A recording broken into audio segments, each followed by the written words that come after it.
Good morning, namaste, welcome. So today's practice is a balancing practice. It's called Two Birds in a Tree, and I'll guide you through the sequence and then I'll read you the philosophy behind the practice afterwards. So we start off in namaste, feet are about hip width apart, and then release the arms, shift the weight over into the left foot, lift up through the right knee, and then take the arms behind you, take the leg behind you. So you come into a sort of warrior three variation. As you come back up, bring the knee a little bit higher, and then bow over the knee, coming back up. Left arm comes out to the left, right knee comes out to the right. Drop the sole of the foot to the supporting leg. And then we come into that Makula beak mudra. So you've got the left hand is representing the higher self, right hand representing the lower self.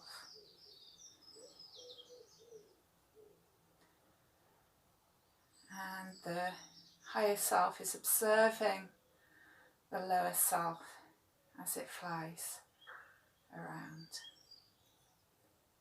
And then releasing. As you release, come back to your mountain pose. Now, namaste. We're going to shift the weight over now into the right foot. Inhaling. Exhale as you sweep through. Inhale as you come back up. Take that little bow. Inhaling. Just taking that right arm out to the side, and then left sole of the foot comes to the supporting leg. Right hand is the higher self, left hand is the lower self. And the lower self again is just flying around.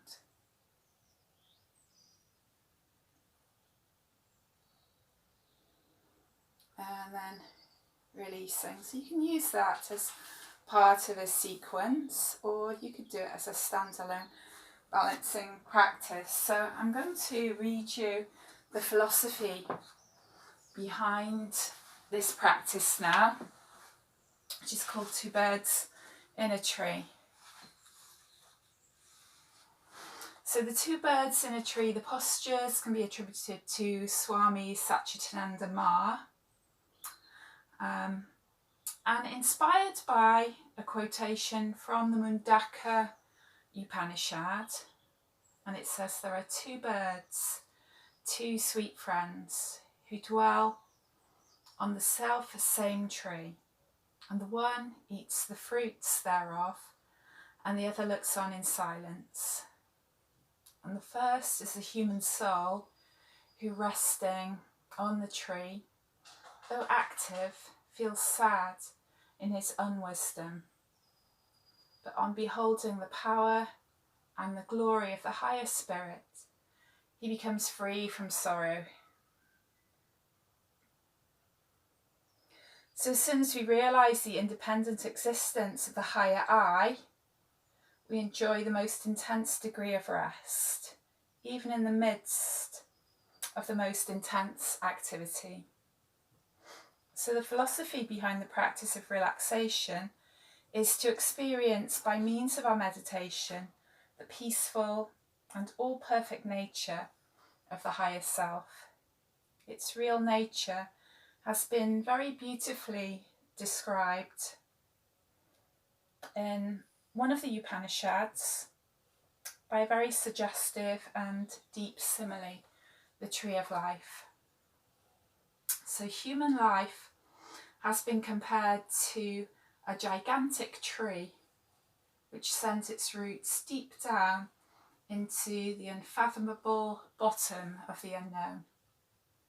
It is nurtured and nourished by the sap of the unknown infinite, which is Brahman.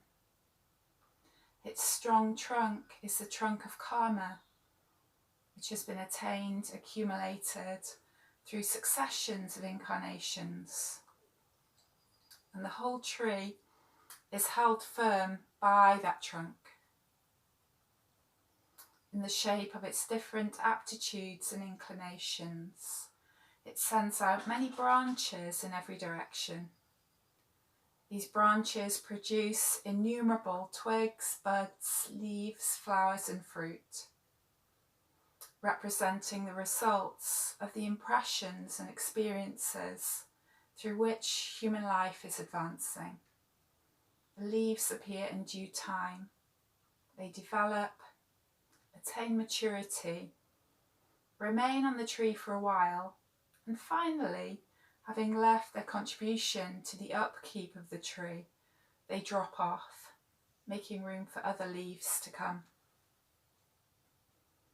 In much the same way, our experiences appear, remain for a while, mature, and drop off.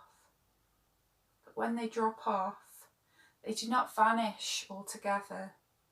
They leave their share of experiences for the growth of the tree.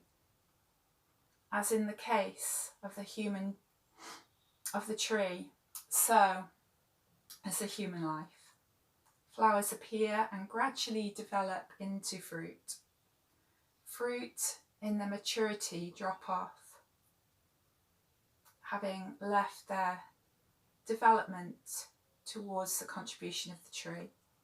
And the flowers and the fruit are the results of our actions, good, bad, and indifferent. They appear, remain a while, and then drop off, contributing to that storehouse of samskaras. And seated at the top of the tree, but not supported or depending upon it, is a bird, self-poised, self-illumined, and self-contained. It's always blissful, always cheerful. It never depends on anything for its existence, happiness, or knowledge. It is radiating brilliance, and the tree beneath is illumined by its heavenly light. This bird never leaves its throne of glory at the top of the tree, but it has no desire, no wants, it has everything. There is another bird, very similar in appearance, which occupies the body of the tree. It has no fixed place of its own. It's moving constantly, hopping from branch to branch. It's always hungry and restless. Oh, the greed of this bird. The more it eats, the more hungry it seems to be. Every moment is spent in finding and tasting new fruit. But when it tastes a sweet one, it experiences a temporary feeling of joy and happiness. But immediately that sense of satisfaction is gone, and it's hungry again.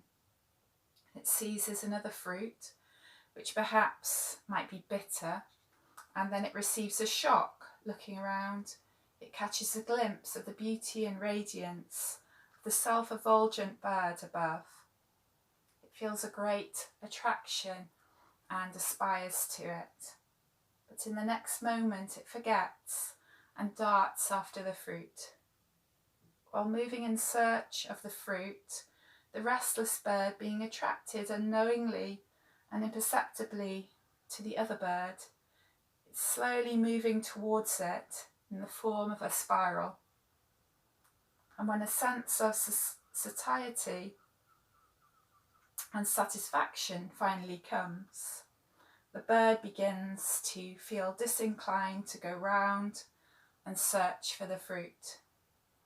Sometimes it takes a direct flight towards the higher bird and reaches it quickly, but more often the process of approach towards the higher one takes place rather slowly and gradually, until eventually the lower bird comes very near to the higher one, whose radiance and poise are reflected very distinctly in its personality.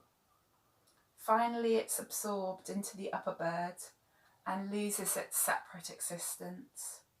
It realises that the lower bird is only a shadow of itself, and all is maya, all is illusion. The only reality is the higher bird, which took no active part in the process of the growth and development of the tree of life. Our real self is the higher bird. The lower bird, or our physical and mental systems, is just the shadow of the higher one. The exercise of relaxation consists in putting oneself on the position of the top bird. So that comes from this yoga sequence, Companion by Vani Devi. And I can recommend this book. It's actually written by a friend of mine. Great book for sequences for yoga teachers and students alike.